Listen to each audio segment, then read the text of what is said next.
આ છે ધારી નગરપાલિકા સંચાલિત ધારીનો ફરવા જેવો બગીચો, બાળકો માટેનો બગીચો. આમ જોઈએ ને તો એકલ દોકલ અત્યારે બાકડાઓ છે, બાકીના તમામ બાકડાઓ ઊંધા પાડી દીધા છે કે ઊંધા વળી ગયા છે કે તૂટી ગયા છે કે શું છે. આ તમે જોઈ શકો છો કે સાફ સફાઈ કઈ રીતની છે ધારીના બગીચાની. હું કેમેરામેનને કહીશ કે બધા દ્રશ્યો તમને બતાવે કે આ છે અમારે ધારીનો બગીચો. ધારીના બગીચામાં આમ જોઈએ ને તો એક સમય હતો રૂડું અને રળિયામણું.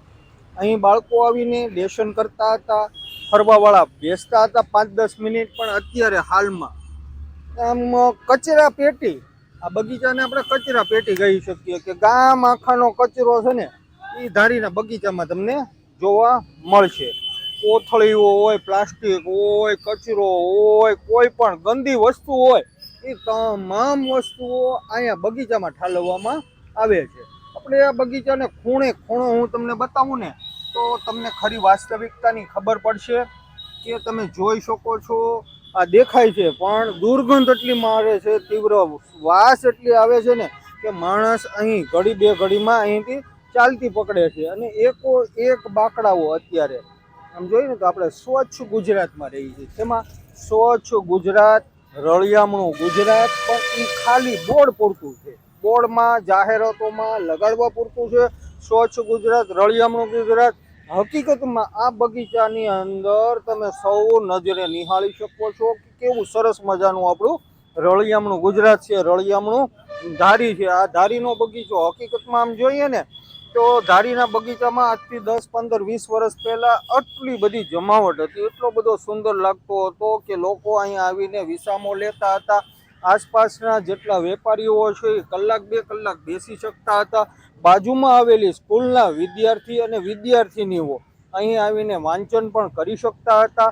પોતાની સ્કૂલના સમય અને બસનો સમયનો તાલમેલ ન હોય તો બાળકો આ બગીચામાં આવીને એ સમય પણ પસાર કરતા હતા અને સમયનો સદુપયોગ વાંચન કરીને કરતા હતા.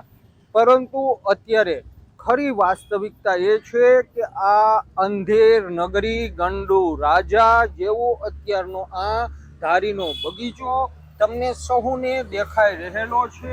એના કરતાં પણ આપણે વિશેષ વાત કરીએ ને તો ધારી નગરપાલિકાની વાત કરીએ. જ્યાં સુધી ધારી રળિયામણું હતું, ગ્રામ પંચાયત હતી, ગ્રામ પંચાયતના સદસ્ય, ગ્રામ પંચાયતના સરપંચ એ બધા ધારીના આ બગીચા ઉપર પૂરતું ધ્યાન આપતા હતા.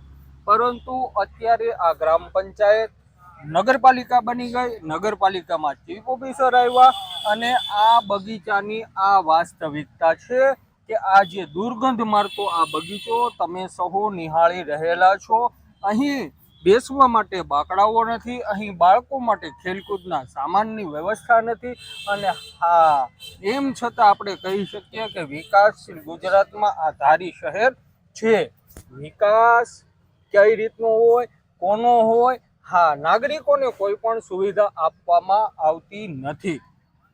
ધારીના સ્થાનિક રાજકીય આગેવાનો પણ પોતાના આંખો બંધ કરીને આ બગીચાની આસપાસથી પસાર થાય છે.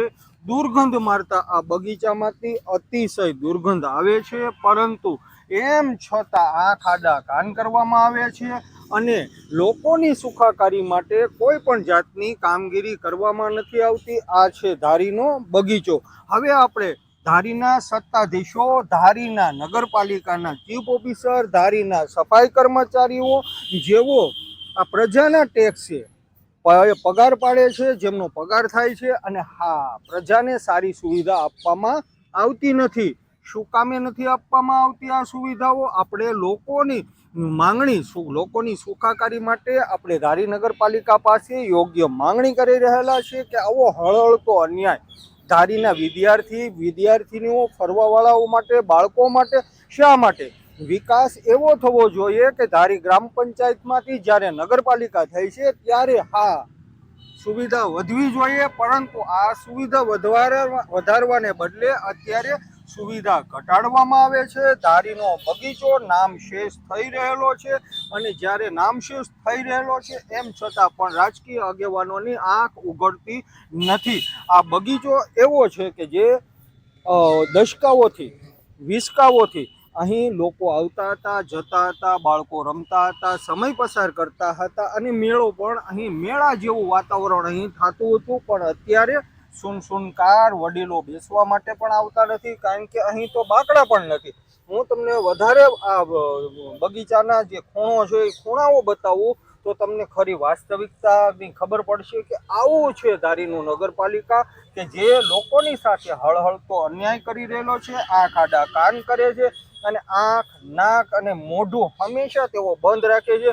મગનું નામ તેઓ મરી પાડતું નથી. હા, કાગળ ઝીણના કરે છે, પ્રજાના ટેક્સ જે પૈસાનો પગાર પાડે છે એ પ્રજાના પૈસાનો પગાર છે, પણ હા, પ્રજા માટે એક પણ સવલતો વધારવામાં આવતી નથી. જે સવલતો મળી રહેલી હતી એ સવલતોને બાદબાકી કરવામાં આવે છે અને અત્યારે ખંડેર થઈ ગયેલું આ ધારીના બગીચાને આપ સહુ નિહાળી રહેલા છે.